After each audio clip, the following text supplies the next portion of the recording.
The MLB Gambling Podcast on the Sports Gambling Podcast Network is brought to you by Underdog Fantasy. You can win up to 100x your entry with the Underdog Fantasy Pick'em. Sign up with the promo code MLBSGPN to claim your special pick and a first-time deposit offer up to $200 in bonus cash. Underdog Fantasy, promo code MLBSGPN. And welcome, everybody, to the MLB Gambling Podcast here on the Sports Gambling Podcast Network. It's currently Sunday afternoon, roughly 5 p.m. Eastern Time on June 2nd. I'm your host, as always, Scott Reichel, once again going that's tennis force of habit. I'm your host, Scott, for this episode, joined by Lonte once again for Sunday. And together we're going to break down the Monday games on the slate. Pretty light Monday slate, actually. There are only 7 games, and we may or may not be missing lines on 2 of them, so keep that in mind. We are pretty limited, but we're going to make the best of the card. Lonte, how's it going with you? How's your betting weekend? Pretty good, man. Had a good weekend. Got some fortunate luck this weekend, so hopefully we can keep that going, Scott. Man, I had a really good week, so I'm hoping that we can cap that off and put some money in everybody's pockets for the coming week. I can't tell if that's redundant or if there's such a thing as unfortunate luck. Does that exist? Yeah, I think so, man. Gambling guys, they got it. I don't know if that's luck though. Like I don't know how you'd call it, but yeah, okay, fair enough. Yeah, I'll take it. I like it. That should be on a shirt. I kind of like it. It's like, how'd your weekend go? I was lucky. Oh, really? Yeah. No, I lost everything. Sometimes you got to be lucky, man. Just luck that went against you the entire way through. But yeah. Man, I had the Braves in a parlay, first 5 parlay against Oakland. They scored 6 in the bottom of the. Oh, you mean yesterday? Yeah, okay. Yeah, man. I saw that. Like all weekend, I got lucky all weekend. Today, Kansas City down 3-1. I think they were down to 2 outs, 2 men on. Like, just look, man, just pure luck. Who else? I forgot. It's a couple of others that I was on, man, like that. I just got extremely lucky. Breaks I usually don't catch, but glad to be catching them. The past week. The Brewers came through for me. I don't know if it's called the luck anytime Gary Sanchez gets a hit, but it was pretty fortunate for me because he had a 2-run single there in the 8th inning to help cash the run line. So that was my YouTube play for the day, which worked out well. Besides that, I think the last episode I was decent. Ended up losing the lock. I had the under in that same Braves game that you had 6 runs in the 5th inning. So that did not go well. It ended in about 3 innings. But I did cash my dog. I had the Pirates at plus 140, and that got there. So, yeah, not too bad. The last episode. Either way, though, time to get into the actual slate for Monday.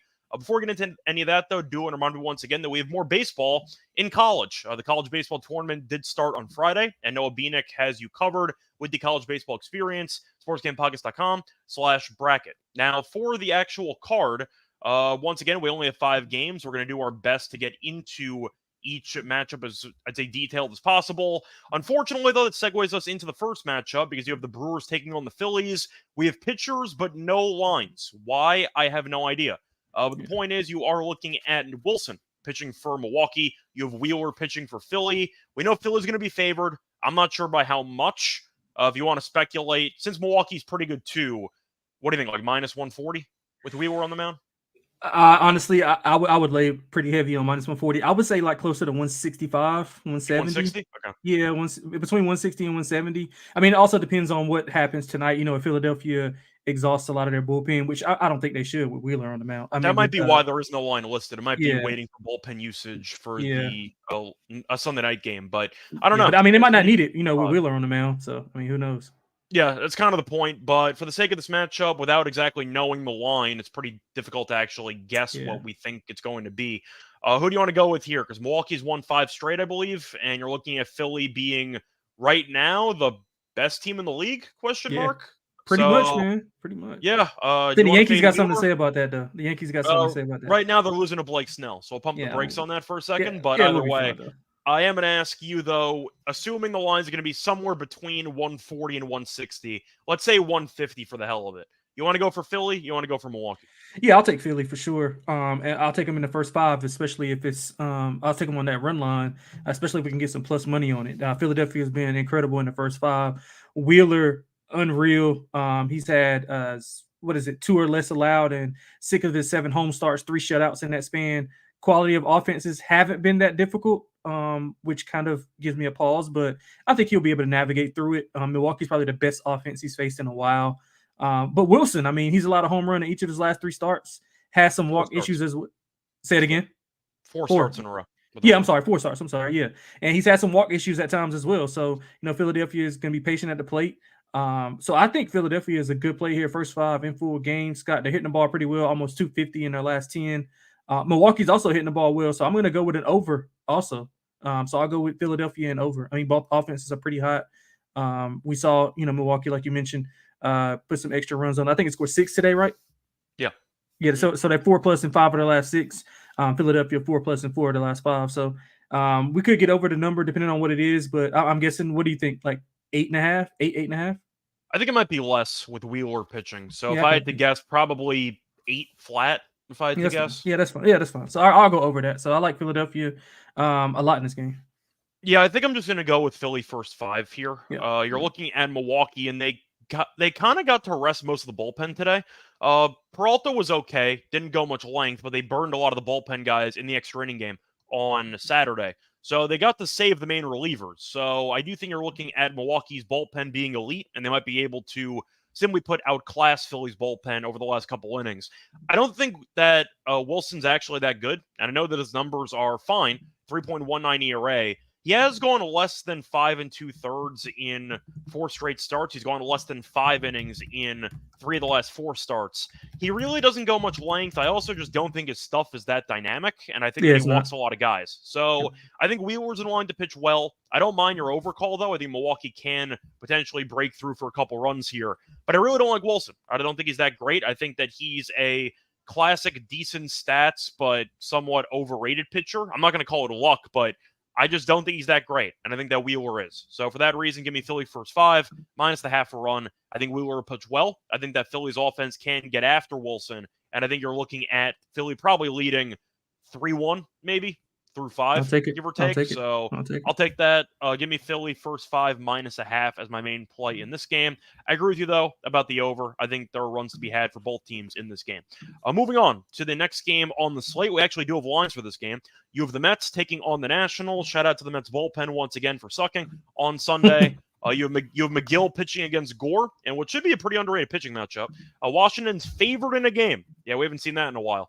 Minus 125. The Mets, though, are plus 105. Don't look now, but the Mets are 11 under, and the Nationals are only 4 under. So I guess the right team is favored in this game. You have Gore pitching a 2.91 ERA. You have McGill pitching a 1.69 ERA. Lonte, I'm going to ask you because the Mets are a laughing stock, and I love it. So just to ask you, you want to take the Nationals minus 125? Yeah, I love the Nationals here, man. I think they're a great play, especially with Gore on the mound. We saw him have basically a season, I guess it's a season best 10 Ks against Atlanta. He's had 7 straight games allowing 2 or fewer, 8+ Ks in 3 of his last 4 starts.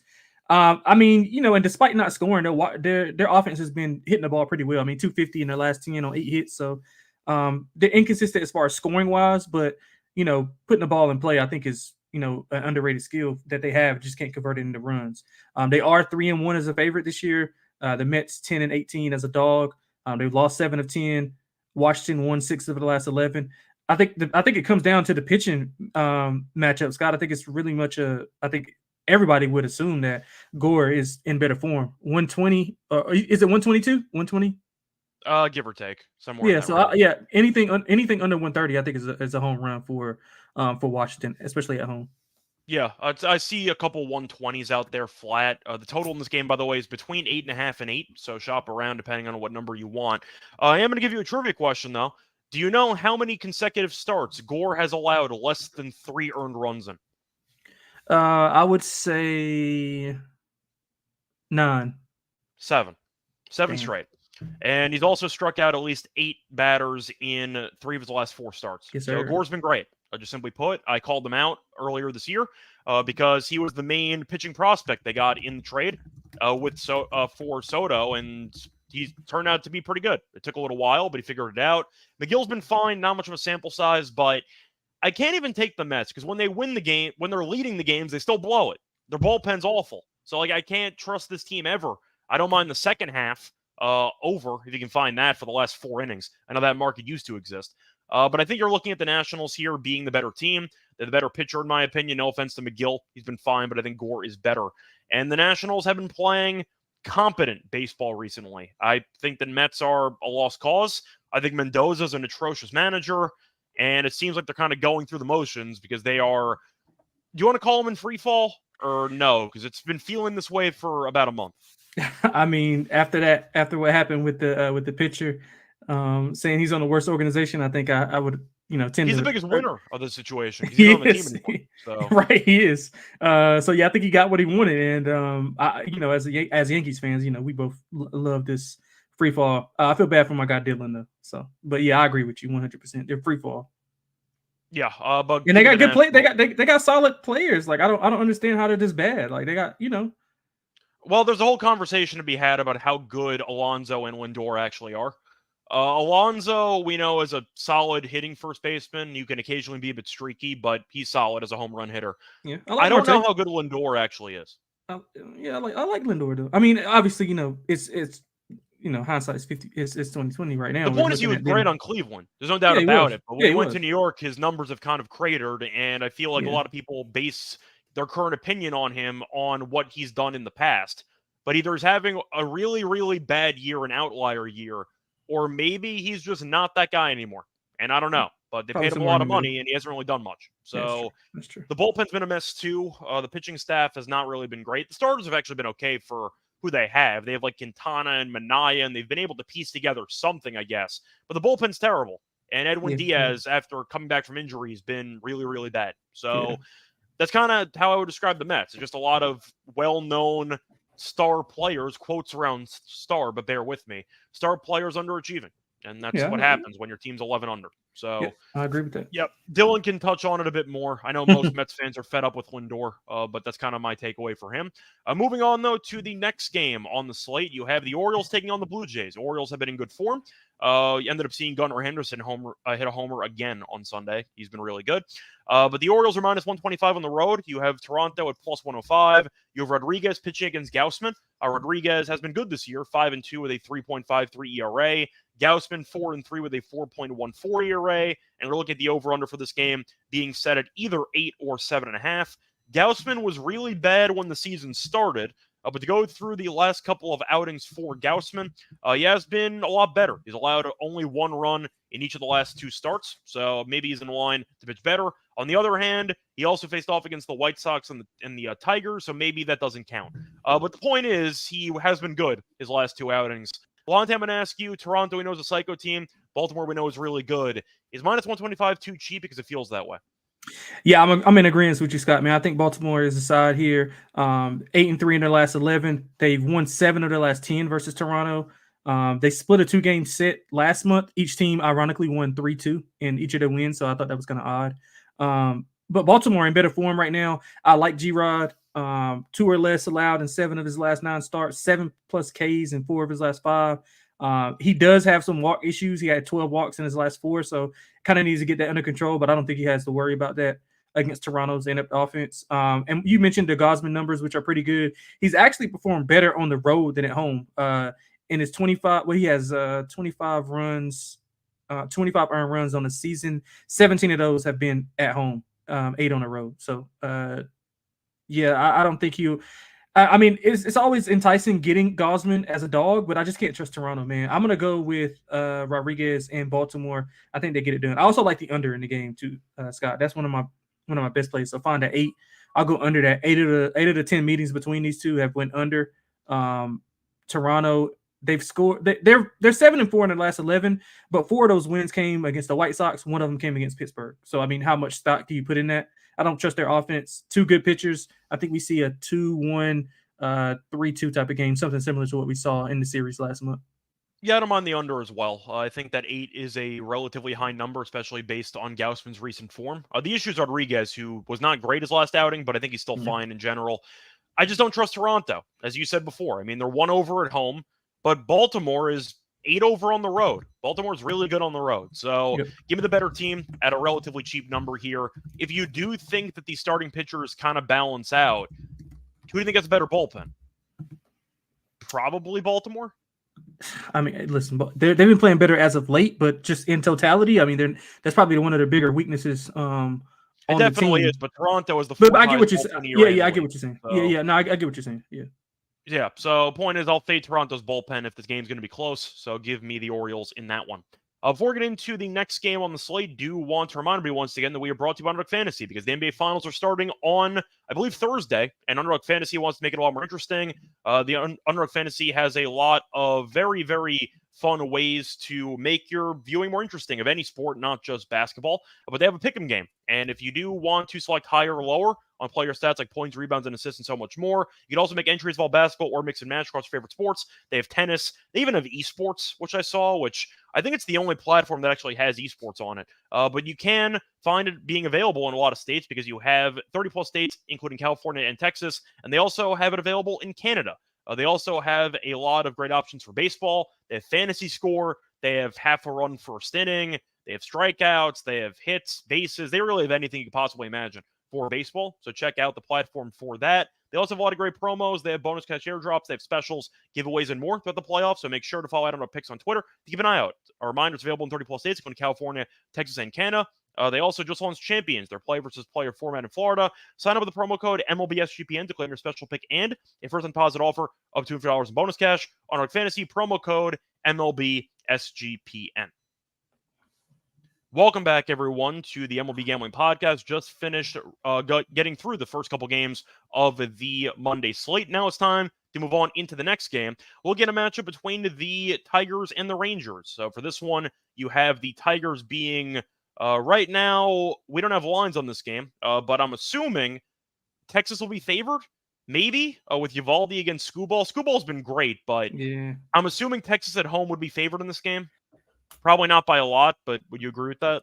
I think maybe like slightly, maybe 115, 120. Yeah, something like that. Yeah, if I had I to would guess, agree. but Yeah. we don't have totals. But looking at the actual matchup, Skubal has been great. 2.01 ERA, might be one of the favorites to win the AL Cy Young right now.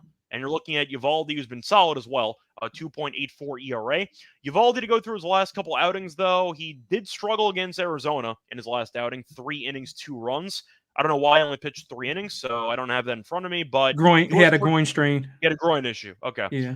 Point is, though, he had not pitched before that since May 2nd. So May 2nd, then he came back about 26 days later, and then he only pitched 3 innings. So there are some question marks to be had about Uvalde in this start.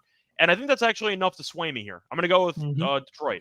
I think that Detroit is a team that is, once again, same record as Texas. So I can't really view these teams as being one clearly ahead of the other one.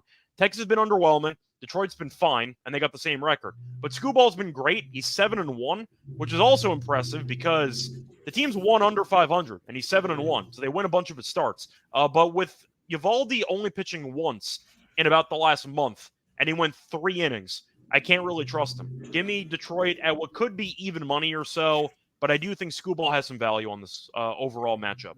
Yep, I agree 100%. Anything with a plus beside it on Detroit is a go for me. 8 quality starts for Skubal. He pitched well against Texas in the April start. 2 allowed. Only allowed 1 run. He allowed 1 run in the first, and then he threw 5 scoreless before giving up 1 in the 6th.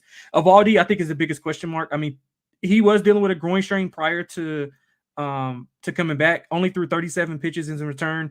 He was said to be on a pitch count, but it was like unspecified, so nobody really knew. 37 is crazy. I don't care. 37 is enough. No, I agree. 27 of those were strikes, though, I think.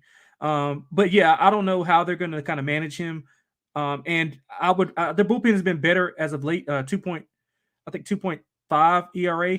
Actually, that's for all pitchers in their last 5. But the bullpen has been better over the last few games. But I don't trust him if he's only throwing 37 to 50 pitches here. I think Detroit has the edge here because I don't think they'll get much offensively off of Skubal. So I like Skubal and Detroit, anything with a plus sign beside it, and I'll take the under as well, Scott. Yeah, just to clarify, I was saying that I don't really care about the pitch count because 37 is such a random number. Usually when they come back, it's going to be even like 60. Yeah, no, I agree. 70. Yeah, 37 tells me that something was a little bit off there with Uvalde. Yeah. So I'm going to go with Detroit. If you want to play it safe, maybe Tigers first 5. Yes, I do want to ask you, though, assuming Uvalde gets stretched out a little bit to maybe 5 innings, let's say 5 innings in the start. You mentioned Texas' recent bullpen numbers, but as a whole this season, do you want to guess where Texas ranks? How bad is their bullpen? I would say bottom 3. That is correct. They are actually the third worst bullpen in the Yeah, league. they're bad. So Yeah, they're bad. Yeah, they're because bad. of that, I will dare Texas bullpen to piece together about 4 innings. So give me Detroit in this one to get the job done. Moving on to the next matchup, you have the Cardinals taking on the Astros. For this one, you have Gibson pitching against Verlander. Verlander's a pretty big favorite as he's minus 175. You have Gibson and the Cardinals at plus 150. For the over-under in this game, you have the total being set at 8 or 8.5 if you do shop around. So for this matchup, Lonte, I'm going to ask you, we know the Cardinals have been better recently, but still not good. The Astros are kind of in the same boat, better recently, but still not good. We know Verlander, though, is better than Gibson. I do want to ask you, though, it's either going to be Houston run line or pass. So what exactly do you like in this game? Hey man, I'm gonna be on the other side. I'm gonna go with the Cardinals. I know they're playing on. I meant to say, by the way, Houston run line or Cardinals. I didn't mean pass, but yeah, you know what I mean. Yeah, so I'm going with the Cards here. I know they're playing on Sunday night, but this is a later game, so they got time. You know, I think it starts. It's an 8 o'clock start. So yeah, it's an 8 o'clock. Yeah, so I don't think it's going to be much there.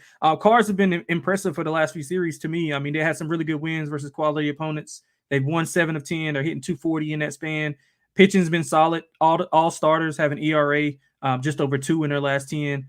And I mean, Houston, Verlander he is what he is. I mean, we know what he's going to do, but do we trust their offense to kind of string together some consistency? He's been good. I mean, 1 earned run or fewer in 3 of his last 4, but Gibson also been good as well. He's held opponents to 2 earned runs or fewer in 8 of his last 9 starts, 2 earned runs or fewer in 4 of his 5 road starts. So he's been pitching well. I mean, with this type of price, man, I'm going to go Gibson first 5, thinking we get a scoreless first 5, or maybe like a 1-0 with St. Louis, and maybe Verlander ends up giving up a home run, or allowing a couple people on. But overall, I mean, Houston's under in 9 of their last 10. St. Louis is under in 7 of their last 10. Houston has scored 2 runs or fewer in their last 6 games, in 6 of those 10 games. So, I mean, I'm going under, Scott. I think we see a low-scoring game, maybe a 4-2 type of game. Early on, I think we might see 1-0. So I'm going St. Louis first 5 and full game. So I agree about the under, and I agree about St. Louis. I think there's value based on how bad Houston's offense has been recently. Having said that, there is one prop I do like in this game. Give me Verlander strikeouts. He's had at least 8 strikeouts in 3 of the last 4 starts. He's had at least 9 strikeouts in 2 straight starts. St. Louis earlier this season was actually decent at preventing strikeouts, but they strike out a ton on the road, actually. St. Louis this season has struck out 9.42 times per road game, which is the 8th most in the league. So I think that St. Louis might strike out potentially 8 times or more in the start. So you might find a good number on Verlander. Maybe you get like 6.5 if you can find that. Maybe 7.5. I'd ladder it up. I think he's going to end up getting to, in my opinion, 9. So I do think there is some value on Verlander strikeouts in this matchup. I like the first 5 under, as you said before. Gibson and Verlander have been good lately, but I do think St. Louis's recent uptick in strikeouts is worth talking about. So I am going to go with Verlander strikeouts as well in this matchup.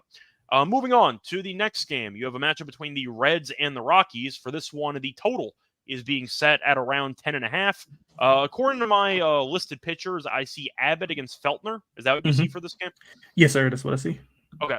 So for the actual price for this matchup, you have the Reds as a slight favorite of minus 135. You have Feltner at plus 115. We saw the Reds look pretty sharp in the series finale against the Cubs as they won 2 out of 3.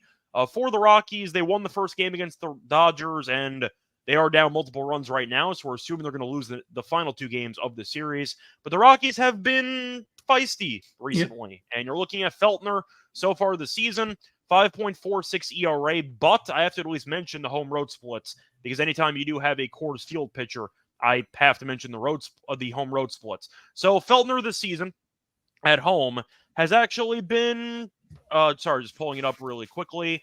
At home this season, he's been basically the same as the road. I kind of just baited everybody in for some shocking split there. It's not. It's basically the same. 5.31 ERA at home, 5.54 ERA on the road. Did get shelled his last outing at home, though, so I know at home he was better than on the road. But the Guardians kind of got to him as they ended up scoring 7 runs against him, 5 of them being earned and 4 1/3. But I do want to ask you, because the Reds, we know, have been an underachieving team all season. Do you want to lay 135, or do you want to go with Feltner at home? Yeah, I'm leaning towards laying it with the Reds, but I'm kind of scared off because Colorado has been feisty, like you mentioned. They played in 3 straight tough series. They got the Dodgers to this weekend. They had Cleveland in the prior series, and then prior to that, they had Philadelphia. So this is a step down in class to them as far as from the last 3 matchups. Mhm. Abbott has been good, 2 earned runs or fewer in 8 of his last 10 starts, but he has been, he has been giving up the home run, 8 home runs in his last 6 starts. So that is a cause for concern. But on the other side, I think Feltner is, 5 earned runs in 3 of his last 5 starts. So I do think we see some runs here. And Colorado's been putting the ball in play, hitting 255 over the last 10. So I'm going to go over the 10.5, Scott. I'll lean to Cincinnati. I'm not sure if I'm going to lay that big of a number, especially with the way that Colorado hits lefties. I like Abbott, but again, he is prone to giving up that home run. So that's going to keep me off of, laying it. But if I had to lean that way, I would. But I would prefer to have the over 10.5 here. Yeah, I agree. I like the over as my favorite play in this game. The Rockies do rank 11th in OPS against lefties, so they do hit lefties well. You mentioned the home run issues for Abbott. That could be an issue in this game. Feltner has been getting roughed up a bit recently. He also allows some home runs. He's allowed 8 home runs in 59 1/3. Abbott's allowed 11 home runs in 63 innings. So you might see a decent amount of home runs in this game, but I like the over in this matchup. I think both teams can generate a decent amount of scoring chances, and I think this game probably finishes somewhere in the 7-5 range, give or take. So I'm going to go with the over as my main play for this game as well. Moving on to the next game, you have a matchup between the Padres and the Angels. And for this one, you see the Angels right now trailing 1-0 to Seattle. So we'll see what happens with that matchup. The Angels, though, are 7-21 at home. You have the Padres being around -125. And for the over-under, I do see 8.5. Question, who do you see pitching for this matchup? Because I see Waldron against Anderson. Is that accurate? Yeah, that's what I see too. Okay, cool. So for this matchup, Waldron's been pretty good recently, and Anderson's been great all year. He got bailed out by that interference double play against the Yankees in the first inning of the last start, and then he ended up losing the game anyway. But I thought he pitched well, and he kind of settled in after that. Waldron, though, has allowed less than 3 earned in 4 straight starts. First glance, I'm going to look at the under in this matchup. Yes, And even though the Padres did blow the game against Kansas City on Sunday, they have been in better form recently, and the Angels have been an absolute lost cause. Ron Washington looks so depressed just hanging out in that dugout because, damn, that team's bad. But assuming they lose the game today, that they trail 1-0 in the bottom of the 6th to Seattle, they would have lost 8 of their last 9. So I don't exactly want to go near this team. I think that it's actually a cheap number with San Diego, so I'm going to go with the Padres around -125. Yeah, I don't disagree with you. I'll just go first 5 with Anderson. I like the under in the first 5 in full game. I thought you brought up a great point. Both of these teams complete polar opposites in the last 10 offensively. San Diego's hitting 280. The Angels, if you had to guess, what are the Angels hitting in the last 10? Just a wild guess. As a team, I'm gonna go with 205. Close. They're hitting 212, so close enough. All right. Yeah, and even on the road, San Diego's bats are really good. I mean, they're hitting 291 on the road in the last 10. They're 19-11 on the road. Yeah, so. yeah, they're a really good road team. Waldron's coming off a dominant performance versus Miami. I know Miami, is been pretty much a laughing stock, but they've been playing better as of late. Had a couple big wins over the past week or so, if I'm not mistaken. Waldron actually has been using the knuckleball 55% of the time Tuesday night. He generated 11 of his 15 whiffs with the pitch. So I'm not sure that, the Halos will be able to hit that or anything else. I mean, according to their batting average. But yeah, Anderson's been good, man. That's the only reason why I'm tempted to take the plus money. But I like the first 5 with him. 3 straight quality starts, 7th of the year in his last start, 1 earned run in each of his last 3 starts. I mean, the quality of offense he's faced has been pretty good as well. I mean, Yankees, Astros, Phillies, Baltimore, all elite offenses. So I think that, he's battle tested. I like the first 5. I don't want to depend on that bullpen at all for the Angels. So give me the first 5 for Anderson, and I'll take the first 5 under as well. Full game under also. Yeah, so I am going to throw in another play that I like. I'm going to go back to the strikeout prop. Give me Waldron over the strikeouts. He's had at least 6 strikeouts in 4 straight starts, at least 7 strikeouts in 3 straight starts. The Angels of the season at home have struck out the 5th most times in the league. So they strike out a ton. They're averaging about 9 strikeouts per home game. So with that being the case, I do think that Waldron with his knuckleball can really give this Angels offense problems. I see a lot of swings and misses. I don't mind the strikeouts there. But based on current form, And really just based on the bullpen differential, because the Angels have the second worst bullpen ERA in the league. Padres are in the top 10 in bullpen ERA. Yep. I just think if this game's going to be close late, I'm going to put faith in, the usual suspects to close the deal for the Padres, where I think the Angels are going to struggle in that department. Anderson's length can be an issue at times because he sometimes nibbles. He walks a ton of guys. So I do think that can result in a high pitch count. I think eventually the Padres break through late, so I am going to go with the Padres to get the job done. But I like the under as well, first 5 under, and I do like the Waldron strikeouts in this game. Yeah, anything else I agree you want with to add? you. No, I agree with you on Waldron. I forgot to mention 31 Ks in his last 4 starts in his first 7. In his first 7 that he had, or first 7? Or first 7 he had 29. So yeah, he's pitching really well as far as strikeouts goes. I completely agree with that. I don't think the strikeout props are out just yet, but They're I'll not. be on that. That's why I'm mentioning them in passing. Yeah, I'll be on that as well. I'm assuming it'll be at 6.5 if I had to guess, but who knows? I like the over though for that one. Moving on to the last game on the slate, you have the Giants taking on the Diamondbacks. Giants right now are leading 3-1, but they're in a dicey situation with the bases loaded for the Yankees in the 5th. I don't have a pitcher for the Giants in this game, and that's why we don't have lines for this matchup. I see Nelson pitching for the Diamondbacks, who's been really bad this season. So, once again, tough to fully evaluate when we don't have a pitcher listed. Arizona did a good job against the Mets over the weekend, but the Mets are the Mets, so who knows? Yankees, by the way, just tied up the game against the Giants. It's 3-3 now in the bottom of the 5th. For Nelson, though, last couple of starts, he's been pretty bad. He had one randomly good start against the Dodgers where he went 5 innings and no runs, but he's allowed at least 4 earned in 3 of his last 5, at least 3 earned in 4 of his last 5, and his home road splits are noticeable. At home, though, he's been really, really bad. On the road, he has been really good, as he has an ERA below 4 at home and an ERA north of 8 at home. I got bad news for Nelson. He's at home in the start, so probably not a good sign. Once again, an 8.66 ERA in 17 2/3 innings at Chase Field. That's enough for me. I think the Giants are the better team right now. Both teams have been fine. Giants have been better, at least based on the last month. But with Nelson's road numbers, home numbers, I can't back them. So give me the Giants on the road, maybe getting a slight amount of plus money. Yeah, if it's plus beside the Giants, I'll be on them.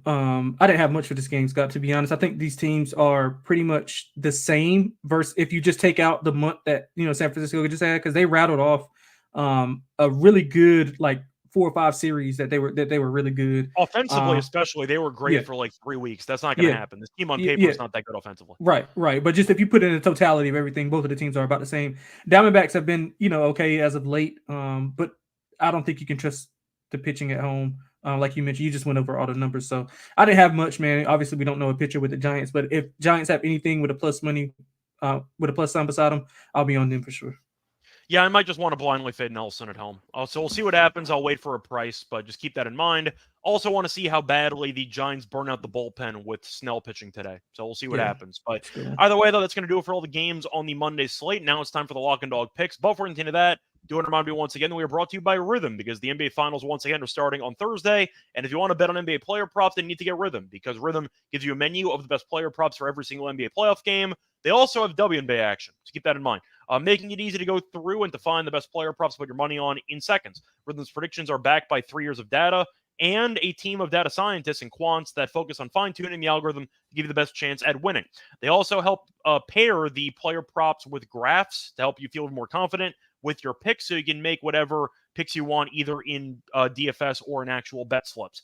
From superstars to bench players, Rhythm does have the best player prop lines, all backed by AI data, so you don't have to scroll through a sports book. They also have the ability to create your own custom NBA models. So if you want to create your own AI-backed money line, spread, and total picks, you can definitely do so for the playoff games. Start a free 7-day trial and start winning your NBA player props with Rhythm. Wherever you do, get your podcast. Welcome back, everyone, to the MLB Gambling Podcast. Just finished going through the Monday slate. Once again, a very short slate. We were missing some lines, did the best we could. Lonte, now it's time for the Lock and Dog picks of the show. Lonte, what is your Lock and Dog for the Monday card? Yeah, man, I think I've been missing on the past few episodes with the Lock and Dog, so try to get back on track. I'm going Washington, minus 120 If you shop around, it's between 120 and 122. So shop around and find the 120. I like Gore. I think pretty much it's a pitching mismatch here. He's coming off a dominant performance versus a really good team. He's been pitching well as of late. I think his stuff is kind of coming along. He has been given a lot of contact previously, but he's kind of limited that. The bats of Washington they've been fine. They just haven't converted into runs. And all in all, it's just a complete fate of the Mets as well. So I think both of those added together, we get a good price on Washington. And if it gets hairy late on the bullpen of the Mets, which we talked about, 7.91 ERA in the last 10, opponent's batting average 326. So I don't think Washington's ever out of the game. So give me Gore and the Washington Nationals minus 120 for the lock. For the dog, Scott, I'm gonna go with St. Louis in Munaf's hometown of Houston, plus 150. Do you see anything better than that? Let me see what I could find for that one. I think that's basically the ballpark. No, I see 150 as the ceiling. Yeah, so I'll take 150.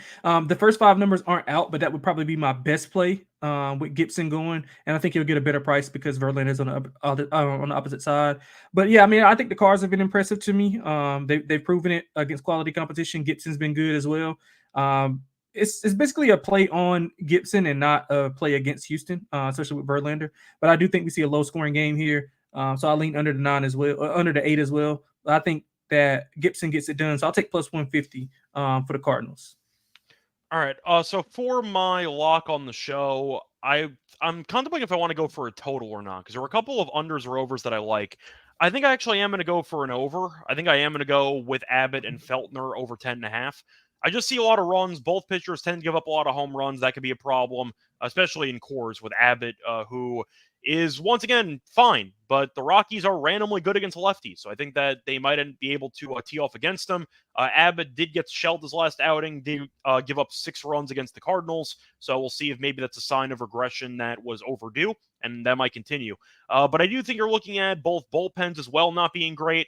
Rockies actually are dead last in the league with bullpen ERA, but Feltner's been kind of underwhelming recently. We just saw Abbott get shelled. I think you might see runs and a decent amount of home runs in this game. So I'm going to go with the over 10.5 as my lock for this one. For my dog, I think I am going to go with a prop. I don't have lines on it, but give me Waldron, 8+ strikeouts. I don't know what the line's going to be, but I'm going to give it out. I think that he's in line for what could be a very solid showing. The Angels have been striking out a lot more as the season has gone on. I mentioned before the Angels do strike out the 5th most in the league at home. So I think you're looking at the Angels striking out a lot. Give me Waldron, who actually went 7 innings last start, so he actually went some length. But the Angels chase a lot, and I do think that he can capitalize with the knuckleball. So give me Waldron, 8+ strikeouts as my dog. I don't have a price, but it should be pretty nice. So that's all I got for my picks. Anything else you want to add before we wrap it up? That's it, man. Best team in the league. Yankees getting Garrett Cole back. Yep, definitely Can't a wait. good sign for the Yankees. Aaron Judge, Arson Judge dominating the Giants, which is always nice to see as well. Besides that, though, I'm really happy as a New Yorker, but not a Ranger fan, that the Rangers were eliminated. So I had a very good time last night. Until then, we're back once again tomorrow. I don't know what the schedule is, but I do not believe I'm going to be on for the baseball show tomorrow. For the NBA show, by the way, we will be doing a couple of episodes, one tomorrow and one either on Tuesday or Wednesday for an NBA Finals preview episode. Stay tuned for that. Besides that, find me on Twitter at Reichel Radio. Find Lonte on Twitter at XXLonteXX. Until next time, though, good luck to all of you and all of your bets. Bye, everyone.